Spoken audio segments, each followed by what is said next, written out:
He has sold over 30 million records worldwide. He is also the first solo artist to have his first 7 singles to hit the top 5 on the Billboard Hot 100 singles charts, which is truly an amazing feat.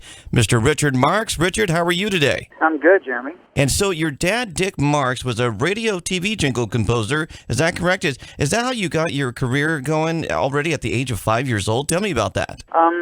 In a way, yeah. I was born into a musical family, and my dad was already a successful jazz pianist in Chicago, where I'm from. And then he branched out into writing and producing and arranging music for TV commercials. And my mom sang on them. And then when I was maybe 5 or 6 years old, I started singing on commercials for, breakfast cereals and candy bars and stuff, and really grew up in a recording studio thanks to the business of my parents. I started writing songs when I was a teenager and really kind of started to pursue being in the record business and being an artist, which was a very different business. But the musical background that I got and the studio experience particularly, when I moved out to LA at 18, I was already a studio veteran, so there was no how does this work or what is this button for? Right. I was already kind of a pro at that point, so it was great training. And so, Richard, I think you were just about 17 years old when your songs ended up in the hands of Lionel Richie. Tell me about that. Yeah, it was just an incredible piece of, I guess it was a combination of great fortune and also just sort of willing it to be. I'd written a few songs that I demoed, and I knew a guy who knew a guy who knew a guy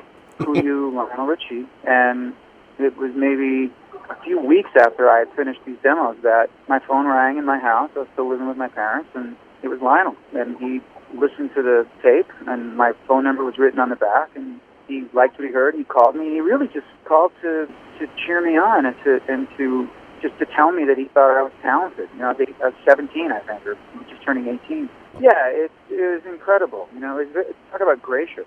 And so within a year, less than a year, I moved to LA. I gave up the idea of going to college and studying more music, and I went by the studio where he was making his first solo record, and he tried me out on a background vocal for this song called You Are, which became a massive hit for him, and then I ended up singing on a bunch of his records as a background singer. So an incredible training ground, watching Lionel and his producer, James Carmichael, make these huge hit records. It was, for a kid wanting to break into the business, it was an incredible gift. What a great Lionel Richie story, Richard. And so tell me about the experience you had with Kenny Rogers so early on in your career and that great song, Crazy. Well, again, there's a Lionel connection to that. Lionel recommended me as a background singer to Kenny because Lionel and Kenny, go back a long way and have had a lot of success together. So I got hired for 2 days in a row on a Kenny Rogers album. This is in probably 83, I think. So I did my first vocal session and overheard Kenny mention to his producer that he was still looking for a ballad for the record, and kind of even described what he was looking for. So that night I went home and I wrote Crazy, and I came back in the next day and very nervously approached Kenny on a break and said, I'm a songwriter too, and he could have so easily kicked me out of the studio. Good way to get fired, actually. But instead, again, gracious guy. So we went into this other room and I sat at the piano and he made some suggestions, and next thing I knew, it was a number one song. And Richard, you had such an incredible solo career. Your debut hit single, Don't Mean Nothing, was already being played on like 120 different radio stations nationwide just in its first week of being released, and it was about the music business, correct? There's a verse in there that certainly I identified with. Where I wanted to write a song that initially sort of explained the frustration that I was going through. And granted, how frustrated could I be at 22 when I wrote that song? But the truth was that at 22, I had already had 4 or 5 years of being rejected by every record company and told I didn't have hits, I didn't look right, I didn't sing right. And I was, 4 or 5 years of that, especially when you're young, it takes its toll, And I started to get a little bit, I wouldn't say bitter, but I developed a little bit of a chip on my shoulder about it. And so I ended up just writing Don't Mean Nothing, and I wrote a verse about the music business, but I thought, I don't want it to be all about that. Everybody can relate to this idea. Everybody's had these kind of frustrations in all walks of life.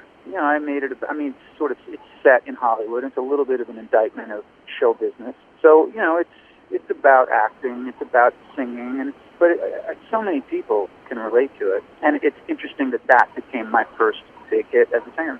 And I love how the song Should Have Known Better came out for you, Richard. And is that about a particular girl by chance? Oh yeah, it was my first real heartbreak. I was madly in love with this girl, and it didn't work out. She bailed, and I was really kind of torn apart about it. The good news is I got a major hit song out of it. I wrote that song 3 years before my first album came out. Wow. And it was rejected by every record company. Should Have Known Better and Endless Summer Nights were both rejected by every label for 3 years, and they both became massive hits. And I play all these songs live all the time, and just the other night I had the most recent example of it. I was playing a show just outside of Chicago, and it was a killer crowd, outdoor show, like 4,000 or 5,000 people, and it's a hot, sweaty summer night, and I get to Should Have Known Better, and everybody in that venue is singing Should Have Known Better back to me. And every once in a while I think to myself, this is a song that was rejected by every label, and 30 years later, all these people are still singing it.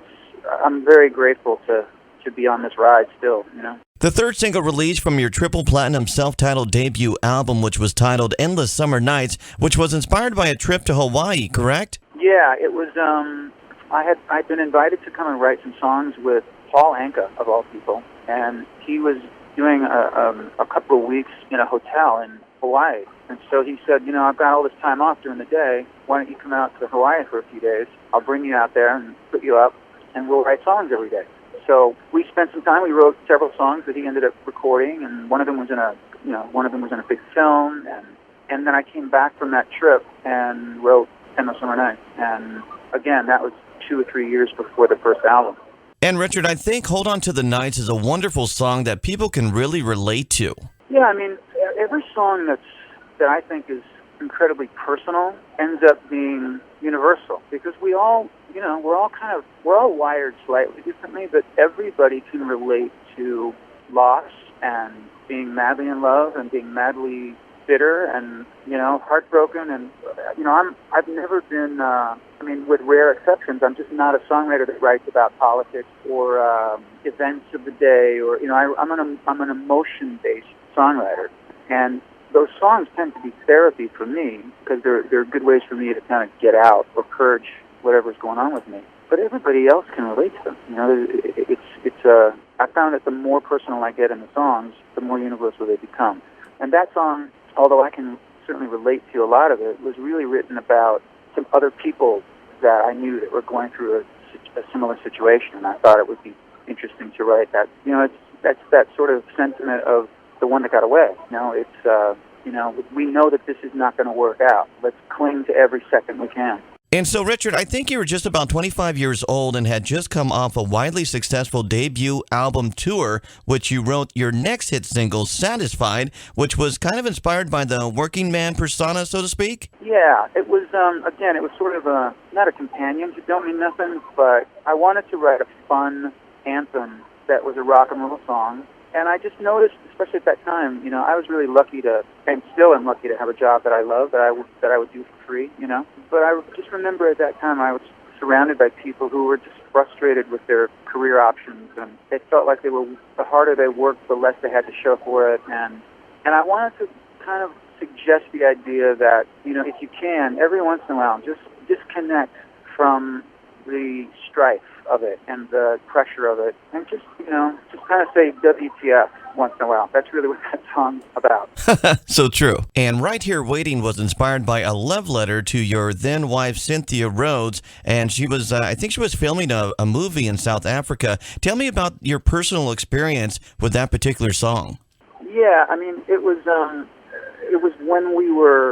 when I was dating my ex-wife, and she was away doing a film, and I was touring, and so we didn't see each other. And this is before, FaceTime or Skype or even email. So the distance between, she was in Africa and I was touring in the States. So it was a huge separation for a long time. So one sort of sad afternoon, I sat down at the piano, and that song wrote itself in literally 15 minutes. I didn't really intend to record it because it felt so personal. Plus, I was making a pretty rock album. Feet Offender was primarily a rock record, I didn't think it really fit the record, but luckily I talked into it. You know, the people that heard the little demo that I made of it convinced me to give it a shot. Richard, your next top 10 hit was a great track called Angelia, and I was told that you guys were on a plane and you were headed over to Dallas, Texas, and you spotted a really cute flight attendant, and her name just happened to be Angelia. Tell me about that. Yeah, I had written the whole song, and I knew that it was. I was really excited about that song. It's still one of my favorites, and the entire song was written, and I knew that it had to be a girl's name, but I didn't have the name, and I wanted a unique name. I wanted a really not just a beautiful name, but a name that would sing well, you know? Right. And I was kind of struggling to find it. I was looking up, you know, baby names and looking through, you know, Yellow Pages, and I couldn't find it. And then the band and I were going to some gig down south, and the flight attendant came down, and she was really beautiful and smiling, and she was obviously new at her job, but she was smiling. And her name was Angelia. So, Richard, I know you're going to be a part of the Hyatt Regency Summer Concert Series on September 22nd in Newport Beach. And what else are you working on these days? I'm doing a lot of touring all around the world. You know, I'm doing a little bit of stuff that is new for me. I've been hosting a podcast for the last couple of months that's been a blast, which has mainly based upon me talking to musicians and songwriters about the songs that they've created that have impacted people's lives. But now I'm branching out and talking to, you know, all different kinds of celebrities about the musical soundtrack of their lives. So that's been kind of fun for me. It's totally different things. It's called Song Talks. And I'm getting ready to make a new record, you know, at some point. But, you know, in between all these tour dates, I'm just enjoying my life. I live in Malibu. I'm insanely happy, just relaxing with my wife, Daisy, and our dogs, and just taking it day by day. It's awesome. That's so awesome, man. Congratulations to you and your family. September 22nd, Richard Marx is going to be a part of the Hyatt Regency Summer Concert Series in Newport Beach. For more information on Richard, visit richardmarx.com. Richard Marx, thank you so very much. I really appreciate it. My pleasure, Jeremy. Take care of yourself.